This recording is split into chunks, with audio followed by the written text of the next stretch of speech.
Welcome to Atomicdieee's audiobook. Sit back and relax as you listen to the book A Weakness Called Love, The Memoirs of an African Housemaid, written by Glamti and narrated by Atomicdieee. Chapter 17.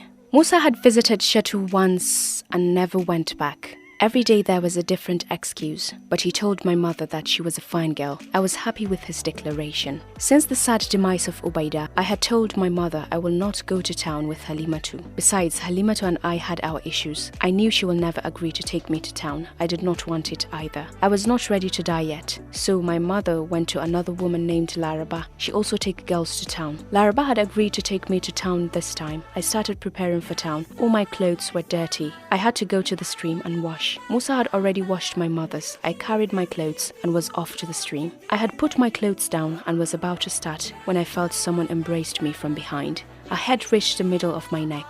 I knew it was a small somebody, but who could it be? I was never friends with any younger girls in town. They were terrified of me. Who could be this confident? Whoever it is, she did smell nice. She was actually wearing cologne. I removed her hands and turned to face her. Behold, it was the newbie all dressed up. She had makeup on her face and her shoes were new. She wore a flat black shoe and a rubber slippers, not a rubber slippers that everyone wore. She had small nice earrings on her ears. It was not her wedding, but she was killing it. Dressed like that, she stood out in the crowd. She was like a town girl and an affluent town girl. I had to know how that happened. I decided not to shove her off immediately until I got the gossip I wanted. Clearly she was not there to wash. She had no clothes with her, only a stupid grin plastered on her adorned face. "Imata," I said, trying to be nice. After we exchanged greetings, I asked, "How was town?" "You are home early. What happened?" I asked. Then she started her long narration. Town had been good. The only challenge I had was at Haji Akulu's residence. Thankfully, it was short. I was taken to a woman in town who took me to a great town, a town of riches called Abuja, a town of affluence and beauty. Everything was like magic. There was this thing you press, and the room becomes very cold. They call it the AC. You have not seen sorcery until they take you to a machine that has buttons on it. They insert a card, whisper some magical incantations, and behold, money comes out, no matter how much they desire.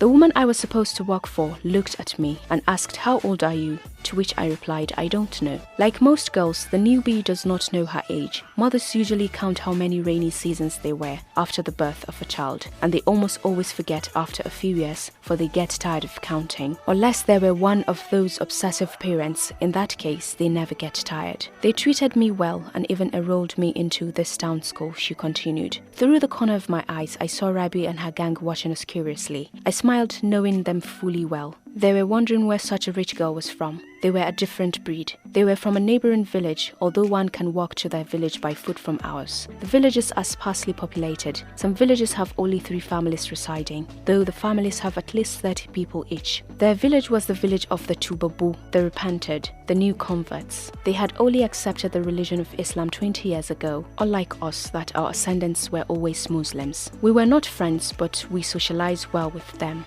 It was always a pleasure talking to them. There was never a dull moment. They were a group of 5 girls that had vowed never to marry a village man. They only go to town in search of husbands. Even in town, they do not eye the domestic helps or men engaged in menial jobs. Their targets were much better than that, so they tend to choose the houses they work for carefully because the husbands were always their first target. Never be fooled by their age, they had mastered the art of seduction. Their curiosity got the better of them and they came over. They immediately recognized the newbie and were really shocked. They started asking her where she had worked and who took her there. She replied eagerly, "Halimatu took me." Rabi, the leader of the gang, asked her yet again, "When are you going back?" The newbie bowed her head and pretended not to hear. Rabi repeated her question louder and in a more intimidating way. The newbie surprised me because there was no glimmer of fear or intimidation in her eyes. Well, that was a plot twist, I thought. She replied coldly with an attitude, "Don't know." This just got more interesting. I think I might be friends with this girl after all. She wasn't a softie anymore. I liked the change in her.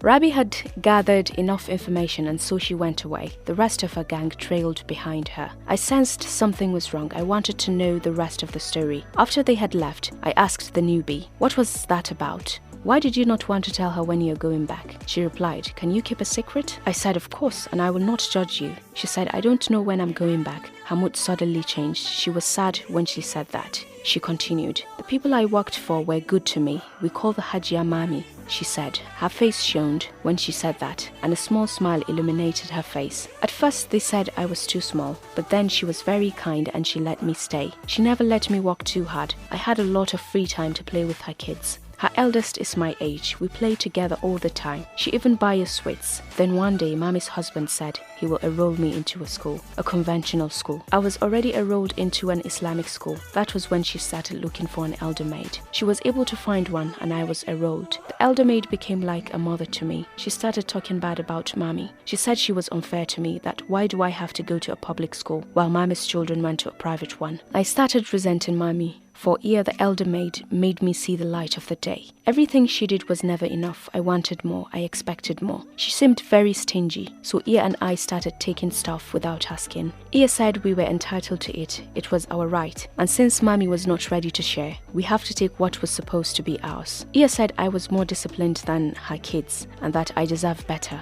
From taking her food, we started taking various things. Mommy will look, I look, and sometimes I even help her look. To cut the long story short, one day she had a guest, a teenage girl with a beautiful phone. I had always wanted one of those. I devised a plan on my own and stole the phone and hid it in our room. We shared a room with Ia. Ia knew all about it and saw it, but bless that woman, she never tell on me. I was enjoying myself with the phone because, as fate will have it, I had learned a lot about phones from Mommy's first daughter, who was my friend. She will take Mommy's phone and we will play games on the phone. I will take money from Mommy and buy recharge card. The recharge card seller always loaded it for me. Ia will use the phone to call her children and her friends. I went to buy recharge card one night. On my return, I met Mommy by the gate waiting for me. It was unexpected. I tried hiding the phone, but she already saw it. She took it away and said she will take me home as soon as possible. Ia came out and pretended she never knew about the phone. She even scolded me, saying, "Oh, what is wrong with you? You are biting the hands that feed you. These people had been good to you. Is this how you repay them? What more do you want? You have cheated yourself. Girls of nowadays. You could have had it all, but you have to ruin everything for yourself." Ia was fighting back tears, and she said she was sorry for my generation. Mommy's houseboy took me back to Kano, to Haji Akulu's house, and Halimatu brought me back home. And I don't know where I will be taken next, she concluded. Girl, you're so hot like summer, and I don't wonder what that lover. You give me feels when you do, no one can do it like you. We have come to the end of today's chapter. Don't forget to follow me on Instagram at Khadija Nasser and at Atomicdieee on Twitter, and subscribe to my podcast and YouTube channels at Atomicdieee. And also don't forget to hit the notification button so that you will be informed whenever I post a new chapter. Thank you for listening, and bye ta! Love ya!